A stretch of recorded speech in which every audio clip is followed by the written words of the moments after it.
একদিন একটু শান্তভাবে বসে ভাবলেই বুঝবেন কি ভীষণ মানসিক টানাপোড়েন এবং লড়াইয়ের মধ্যে দিয়ে কাটে আমাদের প্রতিটা দিন। কখনো ভয়, কখনো সংশয়, তো কখনো দুশ্চিন্তার মারে মন খিটখিটে হয়ে যায়, তো আবার কখনো অফিসের কাজের চাপে বা সহকর্মীদের পলিটিক্সের মারে শরীর এবং মন ভেঙে যায়। ফলে দিনের শেষে হাসতেই যেন আমরা ভুলে যাই, সেই সঙ্গে পরিবারের সঙ্গেও বাড়তে থাকে দূরত্ব। এমন পরিস্থিতিতে আনন্দের সন্ধান মিলবে কিভাবে বলুন? কম বেশি আমাদের সকলেরই একই অবস্থা।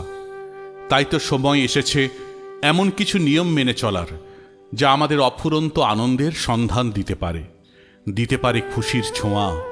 কিন্তু কি সেই নিয়ম যা এমন খাওয়া খাওয়াইয়ের দুনিয়ায় আমাদের এতটা আনন্দে রাখতে পারে?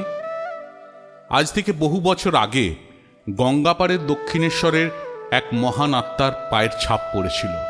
তাকে আমরা সবাই রামকৃষ্ণ পরমহংস দেব নামেই চিনি।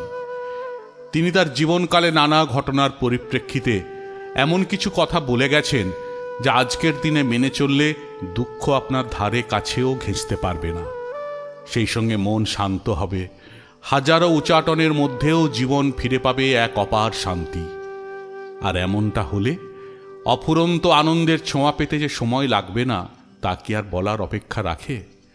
তাই তো বলি, বাকি জীবনটা যদি সুখে, শান্তিতে এবং অপার আনন্দে কাটাতে চান, তাহলে আজকের এই ভিডিও সম্পূর্ণ দেখবেন এবং শুনবেন।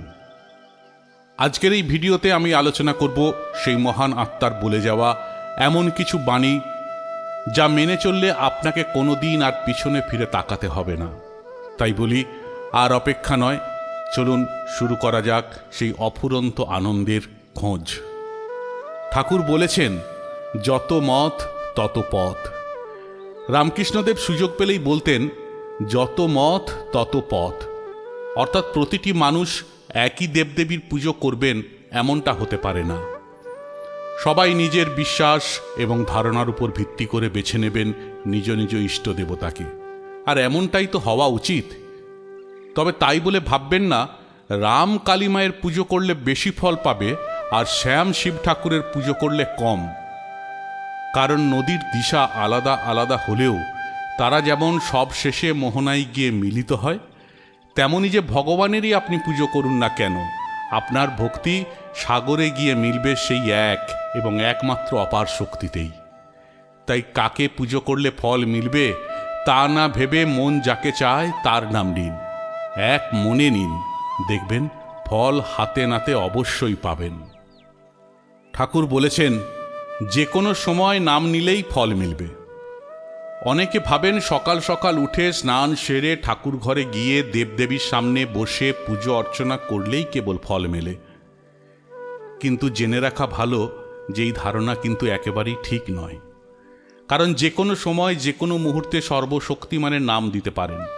এমনকি ঘুমোতে ঘুমোতেও তার নাম নিলেও সমান উপকারই পাওয়া যায়। শ্রী রামকৃষ্ণ এক্ষেত্রে একটা গল্প প্রায়ই তার ভক্তদের শোনাতেন। তিনি বলতেন, কেউ স্বেচ্ছায় নদীতে স্নান করলে তার শরীর যেমন ভিজে যায়, ঠিক তেমনি যদি কাউকে জোর করে এনে জলে ফেলে দেওয়া হয়, তাহলেও কিন্তু একই ঘটনা ঘটবে। আর যদি কেউ ঘুমোচ্ছে সেই সময় যদি তার গায়ে জল ঢেলে দেওয়া হয়, তাহলেও তো শরীর ভিজে যায়। ঠিক একইভাবে দেবদেবীদের নাম যে কোনো সময় নিন না কেন, কোনো ক্ষতি নেই, কারণ একই ফল পাবেন। ঠাকুর বলতেন, ভগবান মূর্তিতেও থাকেন আমাদের আশেপাশেও। অনেকে বলেন মূর্তি পুজো ভিত্তিহীন। কেন বলেন জানা নেই। আবার কেউ বাড়িতে মূর্তি প্রতিষ্ঠা করে ভক্তি ভরে তার পুজোও করেন। তাহলে কোনটা ঠিক? কোন পথটাই বা ঠিক? এমন প্রশ্ন আমাদের মনেও এসেছে কখনো কখনো। যখনই এমন প্রশ্ন কেউ করেন, একটা আজব উত্তর দিতেন রামকৃষ্ণ। তিনি বলতেন, ছোট বাচ্চা যখন প্রথমবারের জন্য অক্ষর লিখতে শেখে, তখন সে বড় বড় করে লেখে। ধীরে ধীরে যখন পারদর্শী হয়ে ওঠে, তখন হাতের লেখা ছোট হতে শুরু করে। ঠিক একইভাবে সর্বশক্তিমানকে এক মনে ডাকতে গেলে যে একাগ্রতার প্রয়োজন পড়ে, সেই মন তৈরি করতে প্রথমে একটা বড় টার্গেটের প্রয়োজন হয়।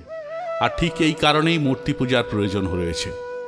আর যখন মনে করবেন মন স্থির হয়ে উঠেছে, তখন খালি চোখে দেওয়ালের দিকে তাকিয়ে তাকে ডাকলে দেখবেন মনের আয়নায় সেই দেবদেবীর ছবি ফুটে উঠছে। তাই মূর্তি পুজো করলে কোনো ক্ষতি হয় না, বরং মন ধীরে ধীরে শান্ত হয়ে ওঠে। আর মন শান্ত হলে যে কোনো পরিস্থিতিতেই যে সুখে থাকা সম্ভব তা কি আর বলার অপেক্ষা রাখে? ঠাকুর বলতেন, ভগবান হলেন কল্পবৃক্ষ। আমরা ভগবানের সামনে এসে মনের কথা বলি, নিজেদের মনের নানা স্বপ্ন রেখে দিই সর্বশক্তিমানের সামনে। কিন্তু তবু মনের কোনায় একটা সন্দেহ থেকেই যায়। ভগবানকে বললাম বটে, কিন্তু তিনি কি আমার স্বপ্ন পূরণ করবেন? এমন বিশ্বাস এবং খারাপ চিন্তার কারণেই কিন্তু আমাদের সব স্বপ্ন পূরণ হয় না। এক্ষেত্রে পরমহংসদেব এক মজার গল্প শোনাতেন। তিনি বলতেন, ভগবান হলেন সেই কল্পবৃক্ষ যার নিচে বসে এক গরিব ভাবলেন, আমি যদি রাজা হয়ে উঠতাম তাহলে বেশ হতো। যেই ভাবনা অমনি সে রাজা হয়ে উঠল। এরপর সে ভাবল, এবার যদি এক সুন্দরী আমার স্ত্রী হতেন তাহলে কেমন হয়। সেই স্বপ্নও তার পূরণ হলো। এবার কোনো এক অজানা কারণে সে মনে মনে ভাবতে থাকলো, হঠাৎ করে যদি একটা বাঘ এসে যায় তাহলে তো তার মৃত্যু নিশ্চিত। যেই না ভাবনা অমনি কোথা থেকে একটা বাঘ এসে তাকে খেয়ে ফেলল। একইভাবে ভগবানের নাম নেওয়ার সময় ভালো কথা ভাবলে ভালো ফল পাওয়া যায়, আর যত খারাপ ভাববেন তত খারাপ হওয়ার আশঙ্কা বেড়েই যায়। ঠাকুর বলতেন, ভগবান ছাড়া কি বাঁচা সম্ভব? এ কথা তো মানবেন যে আমাদের আশেপাশে উপস্থিত খারাপ শক্তি যেমন সারাক্ষণ আমাদের ক্ষতি করতে চাইছে, তেমন শুভ শক্তি যাকে ভগবান নামেও ডাকা যেতে পারে সেও চেষ্টা চালাচ্ছে আমাদের উদ্ধার করতে। তাই ভগবান ছাড়া কি সত্যিই বেঁচে থাকা সম্ভব? মনে তো হয় না। একই কথা শ্রী শ্রী ঠাকুর বলতেন। তার মত ছিল, একটা প্রদীপ যেমন তেল ছাড়া জ্বলতে পারে না, তেমনি একজন মানুষের পক্ষে ভগবান ছাড়া বাঁচা কোনোভাবেই সম্ভব নয়। জীবনের কি লক্ষ্য হওয়া উচিত?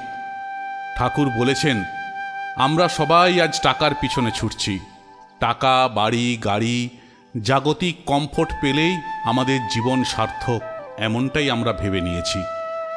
কিন্তু একথা ভুলে গেছি যে টাকা দিয়ে কেনা জিনিস সাময়িক কালের জন্য মনকে খুশি দিতে পারে ঠিকই, কিন্তু দীর্ঘক্ষণের জন্য নয়।